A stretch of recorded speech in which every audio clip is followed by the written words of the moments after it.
fait les sensibles. Les blessures, les découragements se sont emparés de toi. Et aujourd'hui, où l'homme de foi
Saint-Esprit, viens te mouvoir au milieu de ce peuple, viens te mouvoir au milieu de nos vies. À qui irions-nous si ce n'est que toi? Tu as les paroles puissantes qui restaurent. Tu as les paroles qui accompagnent. Tu as les paroles qui révèlent. Tu as les paroles qui encouragent.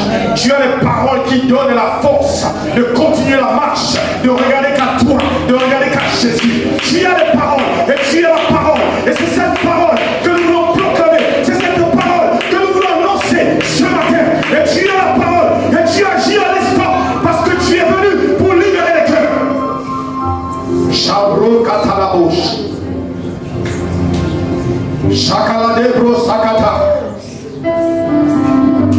Lite kalo shabruda katalebouche. Kondelebro kataliash katalabouche. Ladabru katalabashakatatata. Oh, il est présent. Alléluia. Il veut nous faire du bien. Emmanuel. Dieu.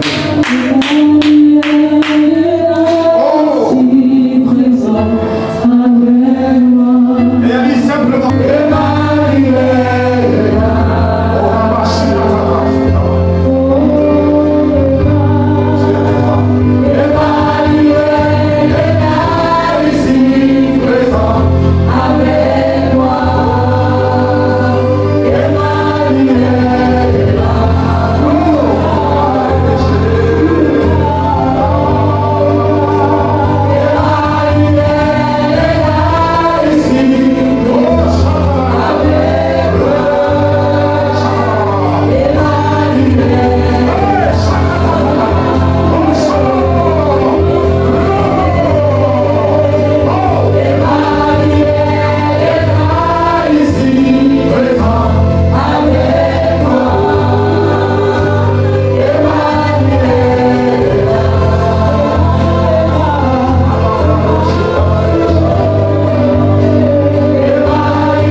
tu as l'image du Père.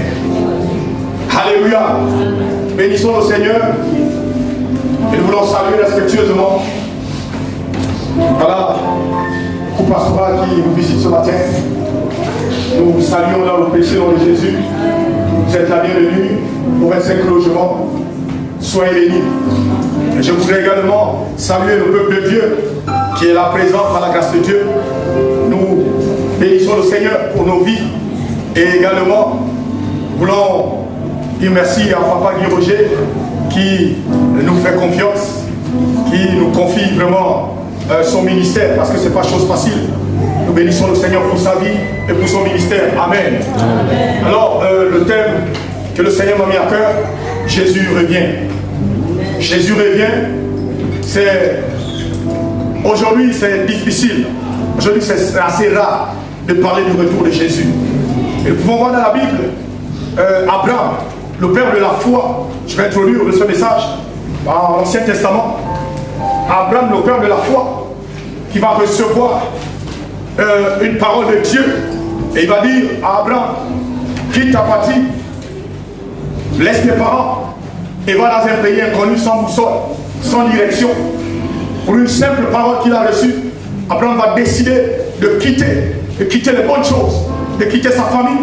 Ils étaient riches, ils adoraient des dieux, des Baals, ils adoraient des dieux en bois. Mais là, il va recevoir une parole, et il va saisir cette parole, il va partir dans un pays lointain auquel il n'a aucune direction. Mais il avait confiance à un Dieu. Et ce Dieu va dire, par ton nom, je multiplierai la terre. Tu seras le père de la foi. Oh, combien de fois c'est dur. Et si on peut nous mettre à la peau d'Abraham, un matin tu reçois une révélation où le Seigneur te dit, quitte papa et maman, quitte cette relation, quitte vraiment ce travail. Oh, c'est compliqué. Tu vas dire, mais c'est pas possible. Seigneur, comment puis-je quitter? Comment puis-je? Je vais aller où? Je n'ai pas de toi, je suis encore jeune. Comment irai-je? Quelle force? Mais il te dit, par une direction auquel moi je vais te diriger, je vais te montrer. Et Abraham va partir. Il va partir sans pourtant douter. Il va partir sans pourtant réfléchir. Il va laisser sa famille. Il va mener Sarah avec lui. Oh, compliqué de savoir combien de fois la foi en Christ, c'est quelque chose vraiment de fort. C'est quelque chose auquel on n'a pas le temps souvent de réfléchir. Mais c'est quelque chose qui nous pousse à l'intérieur. C'est la grâce de Dieu qui amène. C'est la foi qui te saisit. Et là, sans réflexion, tu fais des choses contraires à ce que les parents veulent. Abraham va partir. Et nous pouvons voir que après Abraham, on va passer à Joseph. Joseph qui va être localisé par le Seigneur, qui va être choisi. Et là, il va se retrouver en Égypte. Je paraphrase parce que je vais rentrer au thème de mon message. C'est juste pour introduire. Joseph va se retrouver en Égypte. Il va aussi recevoir. Il va prier un Dieu. Son Dieu que le Père va enseigner. Le Dieu de gloire. Le grand de Israël. Il va se retrouver en Égypte face vraiment à Potiphar et à la femme de Potiphar. Et là, face à une tentation, face à une belle femme, face à une situation où il est seul. Personne ne pouvait le voir. Dans une maison avec la patronne. Et là, elle viendra pour vouloir vraiment combattre sa foi. Il va se retrouver seul avec elle. Et Joseph va refuser. Il va dire non, quasi impossible. J'ai une direction à suivre. J'ai un regard. Mes regards sont fixés sur Dieu. Je ne peux pas suivre mon corps. Je ne peux pas arrêter cette mission parce que je suis un messager. J'ai une mission. Je ne sais pas comment. Mais il m'a promis. J'ai vu combien de fois il m'a révélé. Et là, à partir de cet instant, je continue la marche. Il espère. Espérant contre toute espérance. Il est cru et il va accepter d'être complètement mis en prison. On va voir avec Moïse. Moïse, c'est la même chose. Moïse se retrouve. Il se retrouve chez Jéthro parce qu'il va être complètement accusé par ses frères voulant sauver ses frères. Il va se retrouver face à Jéthro en train de perdre les brebis. Et là, face à son destin, en train de réfléchir, penser à son peuple, à ses frères et soeurs qu'il a abandonnés, le Seigneur va se révéler. Le Seigneur va apparaître dans un buisson ardent. Il va dire, Moïse, Moïse, j'ai entendu le cri de mon peuple. J'ai entendu les pleurs. Et tu as été choisi. Je t'ai choisi pour aller libérer, pour aller délivrer. Oh Moïse, la réponse de Moïse, Moïse va dire, je ne connais pas parler. J'ai du mal à me retrouver à la foule. Je ne sais pas qu'est-ce qu'il faut aller dire. J'ai essayé, ils m'ont repoussé. Le Seigneur va dire, je serai avec toi. Je voudrais dire à quelqu'un ce matin que le Seigneur est avec toi. Amen. Le Seigneur est avec toi. Amen. Et ensuite, nous passons au Nouveau Testament. Un homme appelé Jean le Baptiste. Jean le Baptiste qui va se retrouver dans le désert. Et là, je vais commencer à rentrer dans mon message. Jean chapitre 1er, verset 23. Jean chapitre 1er, verset 23.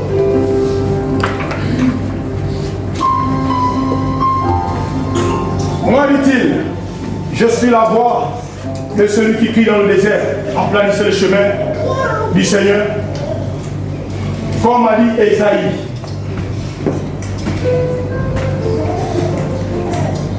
Voilà quelqu'un qui va recevoir la lourde responsabilité d'annoncer l'évangile, de préparer la venue de Christ, de parler de la venue de Christ. Une parole qui a été annoncée par les prophètes. Esaïe se retrouve face au peuple. Il reçoit une prophétie. Il reçoit une parole. Le Seigneur dit, annonce au peuple. Dit au peuple qu'une vierge enfantera. Une vierge sera enceinte. Et de cette vierge sortira le Messie. Esaïe va libérer la parole donnée par le Saint-Esprit devant tout un peuple. Une parole qui va mettre du temps.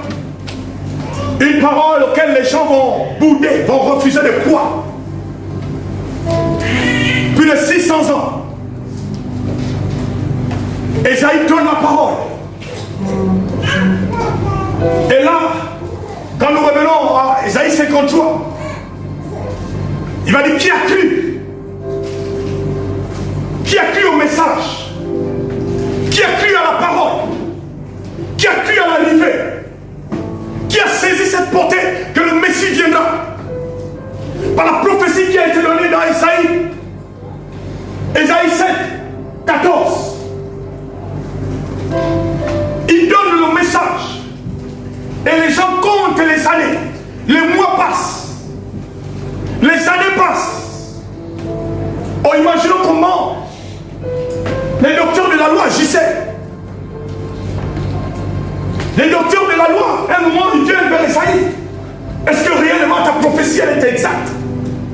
Est-ce que tu as dit la vérité ou bien tu as parlé selon la chair? Est-ce que vraiment ce message vient de Dieu? Quel est ce prophète?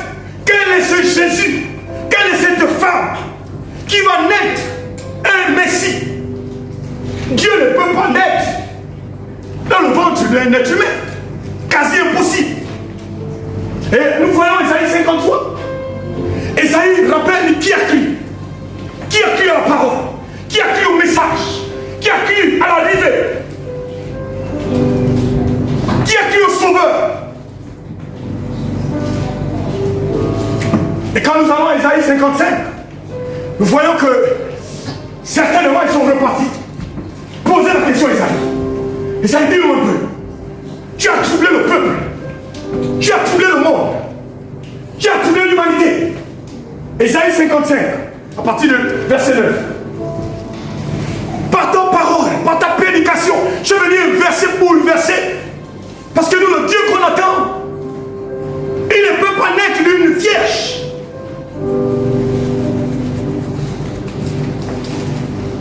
Esaïe 55. Autant les cieux sont élevés devant la terre, autant mes voix sont élevées devant vos voix. Et mes pensées au-dessus de vos pensées. Continue s'il te plaît. Comme la pluie et la neige descendent des cieux, et il ne retourne pas sans avoir arrosé, fécondé la terre et fait germer les plantes, sans avoir donné de la sémence au semeur et du pain à celui qui mange. Continue. Ainsi, en est-il de ma parole qui sort de ma bouche, elle ne retourne point à moi sans effet, sans avoir exécuté ma volonté et accompli mes desseins. Esaïe répond, il dit non, allez-y. Et écoutez, la parole de Dieu, lorsqu'elle est proclamée, lorsqu'elle est relâchée, lorsqu'elle est donnée, elle ne retourne jamais qui a déjà vu la pluie tomber et elle ne ferme pas les fleurs, qui a déjà la pluie tomber et Dieu dehors, tu ne te mouilles pas. En dehors de Gédéon, qui a posé la question, qui a voulu une confirmation. Amen. Qui a déjà vu? Il dit non, écoutez, c'est pas moi, la parole a été donnée. J'ai parlé poussé par l'esprit. Le Seigneur a dit, un Messie va naître d'une vierge. Où est cette vierge? Esaïe, réponds-toi. Certainement, il était déjà vieux. Et là, le docteur, Esaïe, réponds-toi. Ça, c'est entre nous. Les gens ne sont pas là. Les gens ne sont pas répondre. Esaïe dit non. La parole est certaine. Et quand on arrive en Jean 1er 23, on voit, c'est Jean-Baptiste. Jean le Baptiste, lui né par Élisabeth. Elle n'enfantait pas, elle ne faisait pas d'enfant. La Bible déclare qu'ils étaient pieux. C'était des hommes qui craignaient Dieu. Élisabeth et Zacharie. Ils ont en plein service. Ils ont en train de servir au Seigneur. Ils reçoivent une parole. Zacharie, Zacharie, l'ange apparaît. Il dit Zacharie, Zacharie. Oui. Zacharie, le temps est arrivé. L'heure du Messie est proche. Mais il faut un annonceur. Il faut quelqu'un qui déblaye. Il faut quelqu'un qui se met devant. Il faut quelqu'un qui a le désert et qui parle de l'arrivée du Christ. Amen. Il dit ah non, là c'est pas possible. Dis-moi là, tu vois là sur les janvier, ma femme m'amène fatiguée. On a longtemps prié, il n'y a rien. Alors je dis ah bon. Là je dis je siège. Je suis au gouvernement céleste. Je suis assis au gouvernement. Je fais partie de ceux-là qui siègent. Et le décret a été donné. Toi, Zacharie, ta femme enfantera un messager. Ce messager, c'est Jean-Baptiste. Il vient pour détruire le terrain parce que le Messie arrive. Ah, il dit non, c'est pas possible. Non, je dis ok. Dis après jusqu'à ce que ta femme va enceinte. Quand l'enfant va naître, ta bouche sera fermée, mais le nom de l'enfant sera Jean. Le nom de l'enfant sera Jean, l'annonceur, celui qui parle le terrain. Amen. Il sort du service, il ne parle plus. Oh, l'enfant va naître. L'enfant va naître. Jean-Baptiste. Jean-Baptiste va naître. Jean-Baptiste va naître. Mais ne pouvant pas parler, ils voient la femme commence. Ils sont allés à la chambre, ils ont dormi, comme ils étaient vieux. C'est sûr que c'était un coupé cloué, tac, fini. Le gars est là-bas. À un moment, il voit Elisabeth un matin, elle commence à cacher. Oh, qu'est-ce qui se passe? Elisabeth commence à travailler doucement. Qu'est-ce qui se passe? Ah, bon, essaie un peu de me couper le gombo bien le manioc, parce que j'ai des goûts bizarres. Il dit non, Elisabeth, arrête. Sur le mot, tu es allé quelque part. Elisabeth dit non, je sens comme il y a quelque chose qui bouge dans le ventre. Il dit non, il n'y a rien. Il dit si, il y a quelque chose. Zacharie, il n'y a pas moyen. Aujourd'hui, on va voir. On va regarder les voisins. Parce que quand je suis au service, c'est tellement quelqu'un qui vient cogner. Parce que là, je ne comprends pas. La dernière fois, c'était quel jour? Oh Seigneur! L'ange apparaît à Marie. L'ange apparaît à la parole révélée. La parole d'Esaïe 7, 14. L'ange apparaît maintenant. Le message qui a été donné. Il n'y a plus de 2000 ans. La parole se met en mouvement. Autour de Marie, l'ange, le messager apparaît. Oh Marie, soyez saluée pleine de grâce. Quel bonjour d'excellence. Quelle admiration elle est donnée. Oh. Même Joseph ne me dit pas bonjour comme ça. Crie donc Joseph. Oh Marie, le matin quand tu t'es levé, dis à ta femme, tu es belle. Amen. Tu es magnifique. Dis ça à ta femme. Dis à ta femme, dis à ton mari que oui, tu es élégant. Tu es le plus élégant des élégants. Le plus élégant des élégants. Quand tu marches, vraiment tu me fais pipi. Marie est étonnée, elle dit, quelle est cette salutation? Alors je dis, mais je suis le messager. Il y a une onction qui va couler. Une onction qui va déborder en toi. Le Saint-Esprit va te couvrir. Elle dit, non, c'est pas possible. Mais comment? Je ne connais pas les hommes. Je ne connais pas ça. Je ne connais pas comment ça fonctionne. Elle dit, non, reste tranquille. Ce n'est pas une affaire de connaître les hommes. Tu as été localisé et choisi. Avant que tu ne naisses, avant que tu ne sois dans le ventre de ta maman, avant que tu ne viennes dans la famille, Mumba, Orandara, Kumba, je ne sais quoi. Tu n'as pas choisi, mais tu as été localisé. Le Seigneur te localise, il t'amène dans une famille. Il prépare un messager. Il prépare un annonceur. Marie est là. Je suis fier. C'est compliqué. Non, je dis laisse tranquille. L'onction va couler. L'onction va te saisir. Elle a dit, mais Joseph, comment ferais-je avec Joseph? Elle n'a pas posé des questions. Oh, quel amour pour Dieu. Quel amour pour le Seigneur.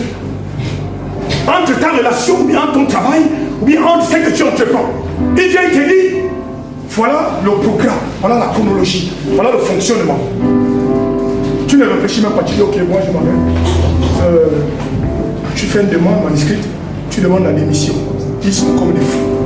Comment tu démissionnes? Non, il n'y a rien, c'est pas problème. Pourquoi tu démissionnes? Parce que j'ai été embauché. Embauché dans une société qui paye au-delà de votre argent. Pourquoi tu laisses la relation?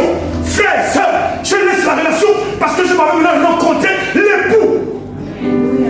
L'époux. L'époux m'a localisé, il m'a choisi. Il m'a dit que c'est moi. Il m'a dit ce que toi tu ne peux pas me dire. Il me fait ce que toi tu ne peux pas me faire. Il m'amène là où toi tu ne peux pas m'amener parce que tu es limité. Oh, l'époux. Il t'amène là auquel on ne peut t'amener. Le ciel et la terre passera, mais l'époux ne passera pas. Marie, elle dit que cela soit fait selon. Marie accepte. Et je suis la servante. Je suis le serviteur. Que cela soit fait. Donne la parole. J'accepte, j'assume. Joseph, ça c'est pas mon niveau. Tu m'as dit, tu restes, le reste tu t'en occupes. Marie va accepter.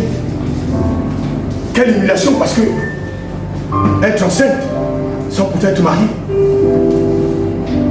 être enceinte sans pourtant connaître les hommes. Mais quel regard, quelle honte en Israël. Et la loi disait que là, tu es lapidé de mort.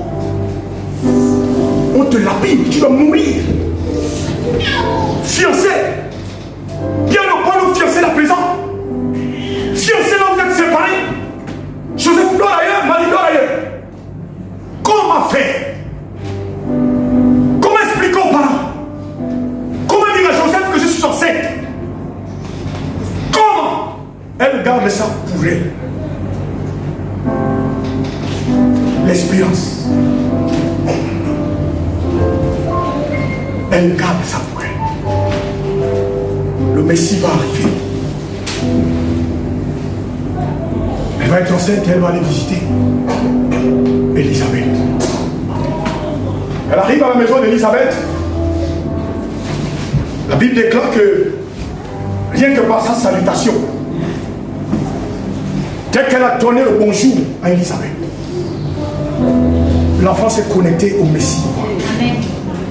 La Bible dit que l'enfant tressaille. Il y a eu une connexion divine. L'enfant atteste que je suis là. Le Messie a rempli. Celui qui a balayé le terrain. Amen. Depuis son ventre, il a reçu l'onction pour annoncer l'arrivée.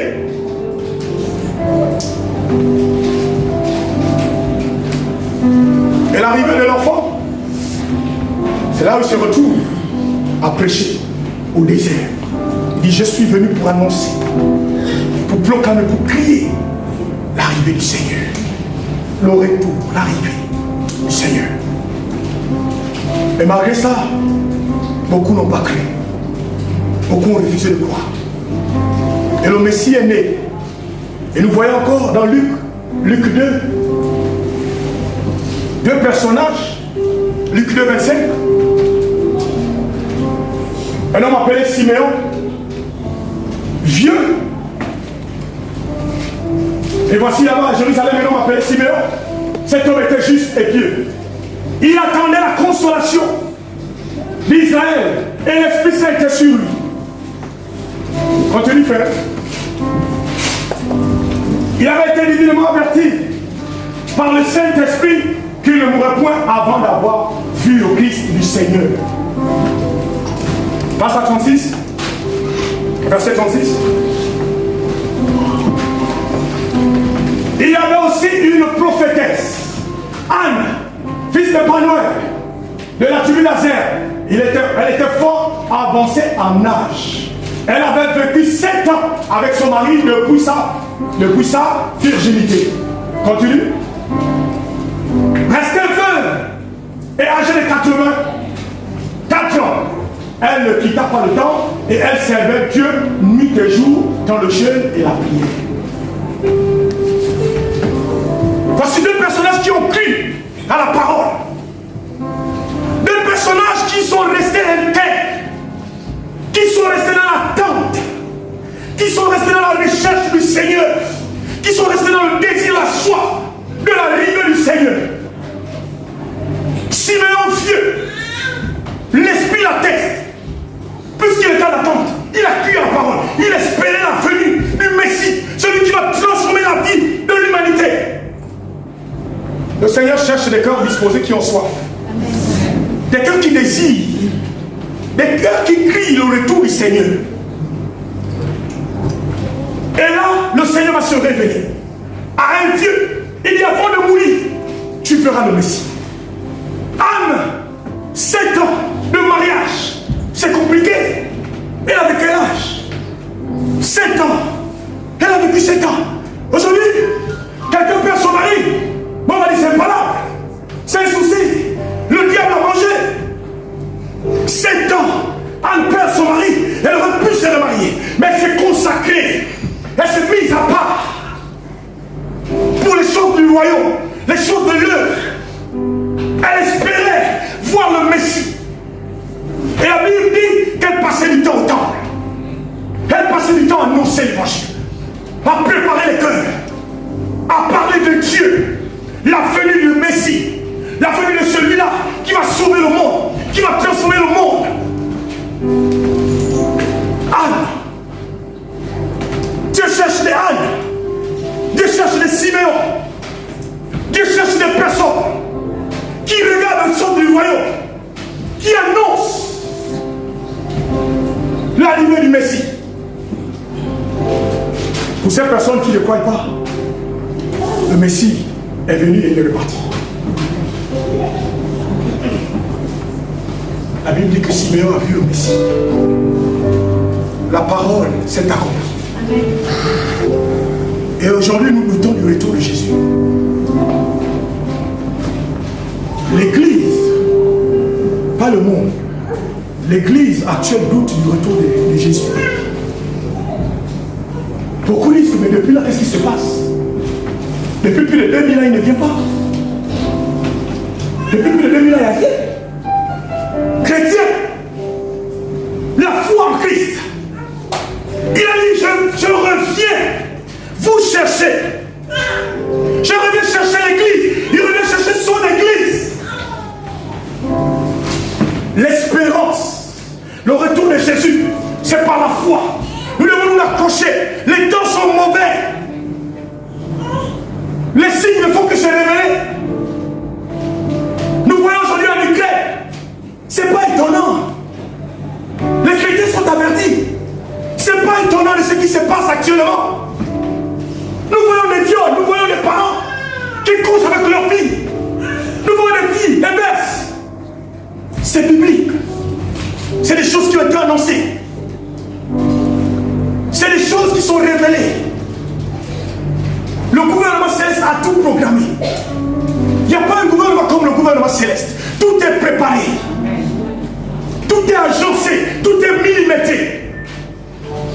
Il savait qu'il va y avoir un coup d'État. Il savait que Lucifer devait vouloir s'accaparer. Il savait qu'Adam devait tomber. Il n'y a pas un gouvernement comme le gouvernement céleste. Il n'y a quel privilège d'appartenir à ce gouvernement. Tout est écrit, programmé. Tout est ordonné, tout est agencé. frappe le Seigneur. Amen. Est-ce que le Seigneur était surpris de savoir qu'Adam et Ève ont commis? Non. Il n'était pas surpris. Tout est programmé. Jésus revient. Jésus revient. Jésus revient. Quel état? L'état de nos vies. Quel est l'état de nos vies? S'il revenait maintenant, s'il revenait aujourd'hui, personne ne connaît nos jours, ni eux, personne, personne, même le Fils ne connaît pas, même les anges ne connaissent pas le jour. Qui d'entre nous a déjà à la maison, il attend le jour que le voleur vient à la maison? Il est là, il sait que voilà, lundi soir à 24 h, le voleur arrive, tu te prépares. La Bible nous dit qu'il est là comme un voleur. Comment c'est tellement tu seras en train de t'amuser? Comment tu seras en train peut-être de forniquer? Au moment où tu seras en adultère, au moment où tu seras en train de gronder, au moment où tu seras en train de voler, au moment où tu seras dans une position de colère. Ni le jour, ni l'heure, on ne connaît pas. Et on voit dans l'Apocalypse, il nous révèle ces choses. Apocalypse 22, 17. Il parle clairement. Si quelqu'un peut lire Apocalypse 22, 17.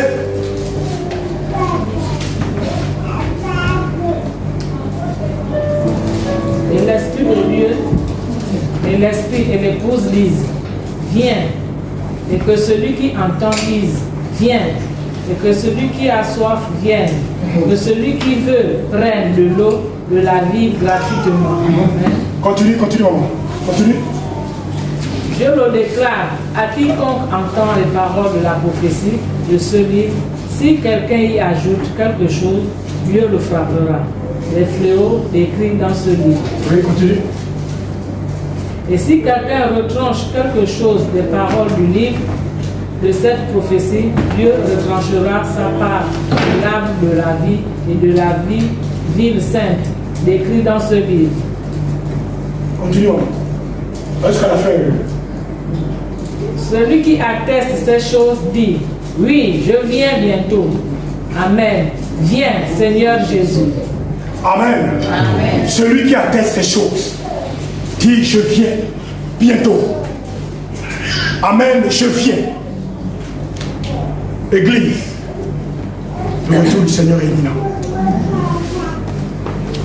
Le retour du Seigneur est imminent. Les apôtres prêchaient le retour du Seigneur comme si c'était eux-mêmes. Non, mais c'est incroyable. Les apôtres prêchaient, c'est-à-dire que tous les jours, les gars, ils étaient en attente de l'arrivée du Messie.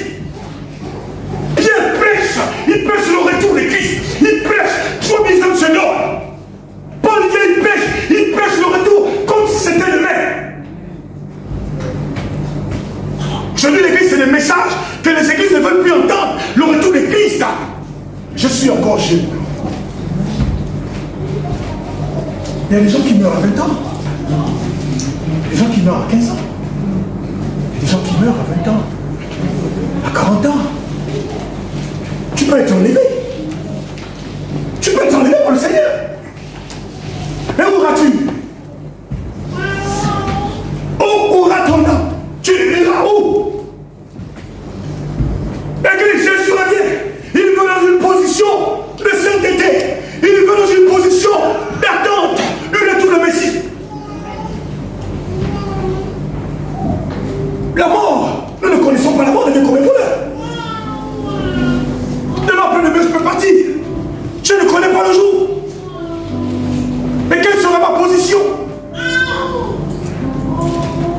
On a des cas dans la Bible, les gens qui sont morts. On a vu Jacques. Jacques a été décapité. On a vu Pierre. On a vu Jean le Baptiste. La tête coupée. Étienne prêche l'évangile. La puissance de Dieu se manifeste. Il prêche le retour de Christ. Il est lapidé. Lapidé, il prêche le retour de Christ. Lapidé. Église. Église, Jésus revient. Jésus revient. Hébreux 10, 37 nous nous parle de Jésus. Éveillé 107. Encore un peu de temps. Celui qui doit venir viendra. Il ne tardera pas. Il ne tardera pas. Celui qui doit venir, Jésus-Christ de Nazareth, venir chercher son église. L'heure est à la consécration. L'heure est à la consécration. L'heure est à la vérité. L'heure est à la parole. L'heure est à annoncer l'évangile. De parler de celui qui arrive. Jean-Baptiste annonçait l'arrivée, la naissance. Mais nous sommes là pour annoncer le retour de Christ. Nous devons annoncer à nos familles, annoncer aux nations, annoncer à nos frères et sœurs le retour de Christ. Le retour est imminent. Oh, il m'arrive parfois. S'il te plaît, mets-moi Ecclésiaste 7:14. Je ne sais pas si c'est le cas pour vous. Mais quand j'arrive à une heure, je viens, je pleure, mais je ne pleure pas pour la personne qui est allongée. Je pleure pour moi. Je dis, oh, mon jour arrivera. Tout le monde passera. Je dis, est-ce que lui, est-ce qu'il est parti au bon endroit? On peut pleurer, on peut déposer la couronne, on peut continuer de donner l'argent. Mais si cette personne ne part pas chez Jésus, on a échoué, il a échoué, on peut tout faire, il a échoué. Au jour du bonheur, sois heureux. Au jour du bonheur, il dit sois heureux, amuse-toi, sois content. Mais au jour du malheur, réfléchis. Réfléchis. Réfléchissons. Quand nous avons des deux. Et si on le voit, il est parti, on pleure. Mais oui, mais nous demain, quelle position? C'est que je veux rester dans la position céleste, là où je suis avec toi, là où je me retrouve là-haut, là où, Seigneur Dieu, tu as préparé ma place. C'est cette position que je veux. Amen. Normalement, quand quelqu'un meurt en Christ, on doit être heureux, on doit être content. C'est vrai, la séparation fait mal. Mais on doit être content. Parce que c'est là-haut. L'objectif final, c'est là-haut. L'objectif final, c'est d'être dans la maison du Seigneur. Être là-haut. Être avec Christ. Au jour du malheur, réfléchis. Réfléchissons à ce que nous faisons, aux actes que nous posons. Là où nous allons, réfléchissons.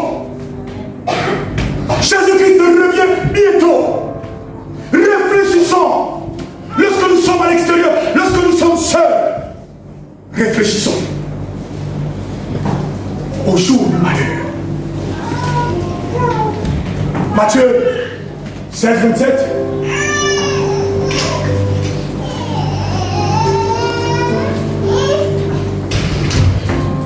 Car le Fils de l'homme va venir dans la gloire de son Père avec ses anges, et alors il rendra chacun selon ses œuvres. Le Fils de l'homme doit revenir. Le Fils de l'homme doit revenir dans sa gloire.